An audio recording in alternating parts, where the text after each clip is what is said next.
نحمده ونصلي ونسلم على رسوله الكريم اما بعد فاعوذ بالله من الشيطان الرجيم بسم الله الرحمن الرحيم قال الله تبارك وتعالى في كلامه المجيد في شأن حبيبه واما بنعمة ربك فحدث وفي مقام آخر فاذكروني اذكركم صدق الله العظيم وصدق رسوله النبي الكريم.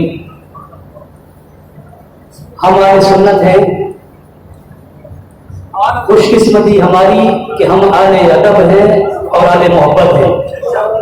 اور آج کا یہ جو میلاد کا پروگرام ہوا تو آپ لوگوں کی استقامت کو سلام ہے.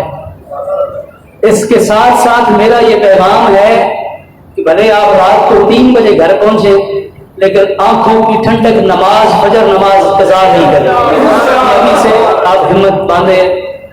تو جو میں نے آیت مبارکہ تلاوت کی ہے اس کا ترجمہ یہ ہے کہ وَأَمَّا بِنِعْمَةِ رَبِّكَ فَحَدِّثْ، کہ اپنے رب کی نعمتوں کا خوب چرچا کرو. تو اس چرچے کا اظہار تھا یہ حضور کا میلاد منانا. اور جو دوسری آیت ہے کہ فَاذْكُرُونِي أَذْكُرْكُمْ، تم میرا ذکر کرو میں تمہارا ذکر کراؤں گا. تو اللہ کا ذکر اور اس کے حبیب کا ذکر یہ دو متضاد چیزیں نہیں ہیں، یہ دونوں ایک ہی چیزیں ہیں، خیر والی چیزیں ہیں.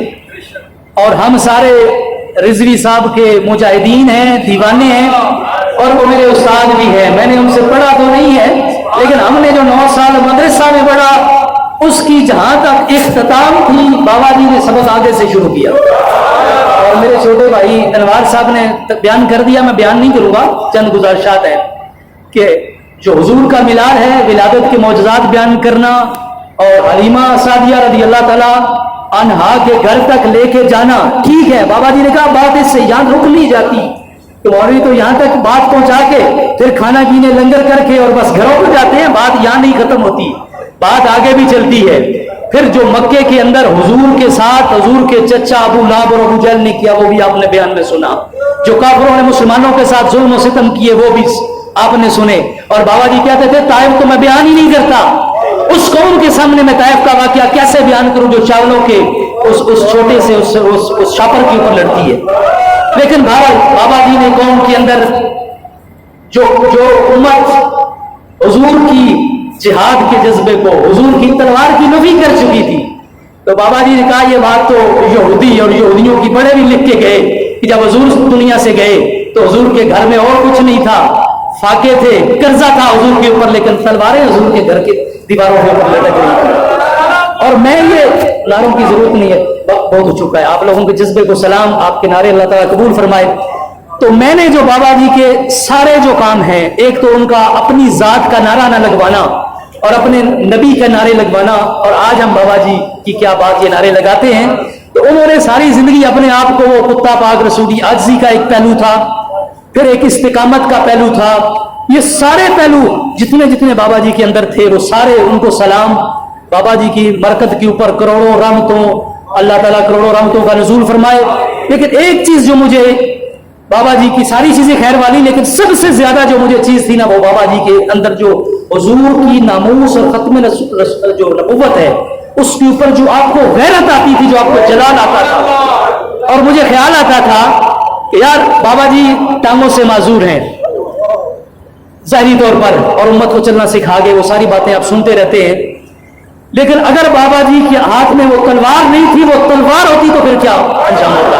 اور انشاءاللہ یہ فیضان جاری رہے گا. بابا جی نے جو جذبہ دیا اور ان کے غلام ہی تلوار اٹھائیں گے. اور جب یہ ہالینڈ کا واقعہ ہوا اور بابا جی نے کہا کہ میرے پاس ایٹم بم ہو اور میں ہالینڈ کو صفحہ ہستی سے ختم کر دوں، یہ وہ جذبہ ہے. تو بابا جی نے اللہ تعالیٰ نے بابا جی کو چنا اور اس لیے انہوں نے اپنے حبیب کا ذکر کیا. تو آج ہم بابا جی کا ذکر کر رہے ہیں. یہ اللہ کی اس آیت کا مصداق ہے کہ تم میرا اور میرے حبیب کا ذکر کرو، چرچا کرو تو میں تمہارے چرچے کرواؤں گا. تو ایک بابا جی سے ہی میں نے اور ایک سبق سیکھا. وہ سبق یہ تھا، آپ حذیفہ بن یمان رضی اللہ تعالیٰ عنہ کا اکثر ذکر فرمایا کرتے تھے. اور حذیفہ بن جو یمان ہے یہ وہ صحابی ہیں، سارے صحابہ حضور سے خیر والے سوال پوچھتے تھے، یہ حضور سے شر والے سوال پوچھتے تھے کہ جو قیامت کے نزدیک شر واقع ہونے ہیں، فتنے واقع ہونے ہیں اور منافقوں کی نشانیاں.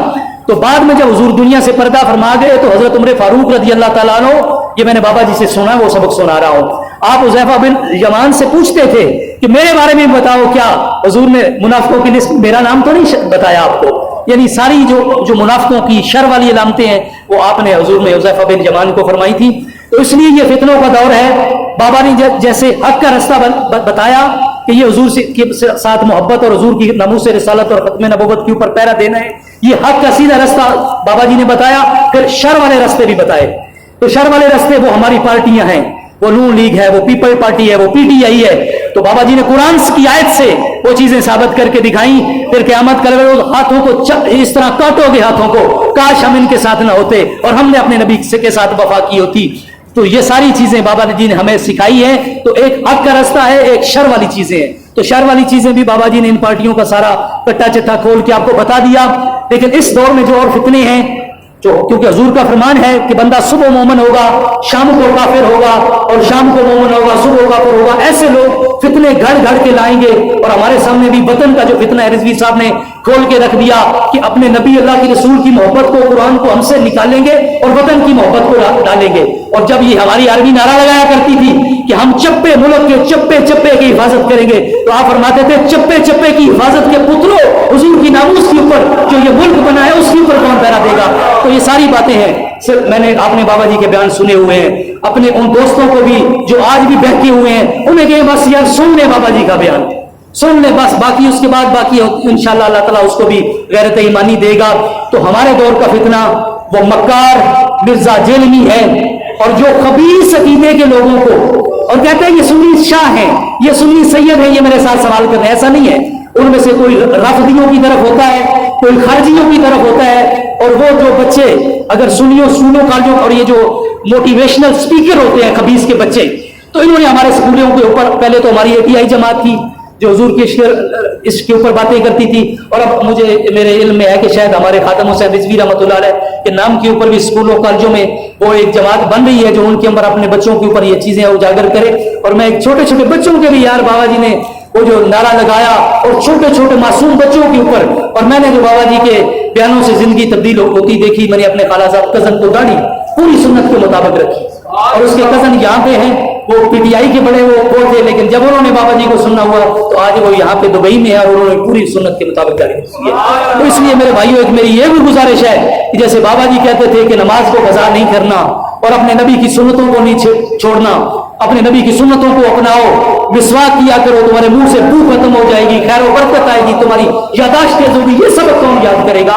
تو میرے لبیک والے دوستوں سے میں پہلے بھی یہ عرض کرتا رہتا ہوں کہ اپنی ذات کے اوپر دین نافذ کرنا ہے, پھر اپنے گھر والوں کے اوپر نافذ کرنا ہے, پھر اپنے محلے, اور اس طرح تخت کو جو ہے وہ دین کو تخت پر لاؤ گے, اسلام کے نظام کو نافذ کر پاؤ گے جب اپنی ذات کے اوپر شروع کرو گے. تو ایک تو یہ سارے پیغامات تھے. تو میرے بس یہی التجا تھی کہ جو میں نے آپ کے سامنے عرض کر دی. اس مرزا جیلمی کے آج اللہ تعالیٰ نے اس کے اپنے شاگردوں کے اندر سے, کیونکہ یہ موبائل فتنہ ہے, موبائل کے اندر کچھ کس کو بھی سنتے ہیں تو اس کے وہ خبیث جراثیم اندر آتے ہیں. تو اس لیے ان کو کہنا ہے بابا جی کن ہستیوں سے متاثر تھے. بابا جی ہستیوں سے متاثر تھے مولانا عبدالستار خان نیازی رحمۃ اللہ علیہ, مولانا شاہ نورانی رحمۃ اللہ علیہ. تو وہی, اور بابا جی نے جو دین پڑھا تھا, جو قاری صاحب کا سیدھا وردہ شریف کا ذکر کر رہے تھے, اور ساری حدیث سارا قرآن بابا جی نے اپنے اوپر نافذ کیا, اس کو محسوس کیا. پھر حضور کی اپنی امت کے, جو اپنی امت ہے حضور کی امت ہے, ان کے اوپر آگے یہ فیضان جاری کیا, اور انشاءاللہ یہ قیامت تک جاری و ساری رہنا, اور پوری دنیا میں اسلام کا نظام نافذ ہونا ہے, اس میں کوئی شک نہیں. تو اس مرزا جیلمی کے شاگرد جو ہیں وہ اس کے خلاف اب پوچھنا شروع ہو گئے ہیں, کیونکہ وہ چوہا ہے چار دیواری کے اندر بیٹھ کے اولیاء انبیاء اور اللہ اس کی شان میں گستاخیاں بے ادبیاں کرتا ہے. تو اللہ تعالیٰ نے اس کا انجام انشاءاللہ اس مرزے سے, جس طرح وہ ٹٹی خانے میں مرا تھا نا, اس کا بھی انجام انشاءاللہ بیان ہونا ہے. وآخر دعوانا الحمدللہ رب العالمین. سب سے اعلیٰ والا ہمارا نبی, سب سے بالا والا ہمارا نبی, کون دیتا ہے دینے کو منہ چاہیے, دینے والا ہے سچا ہمارا نبی. اب میں جناب آپ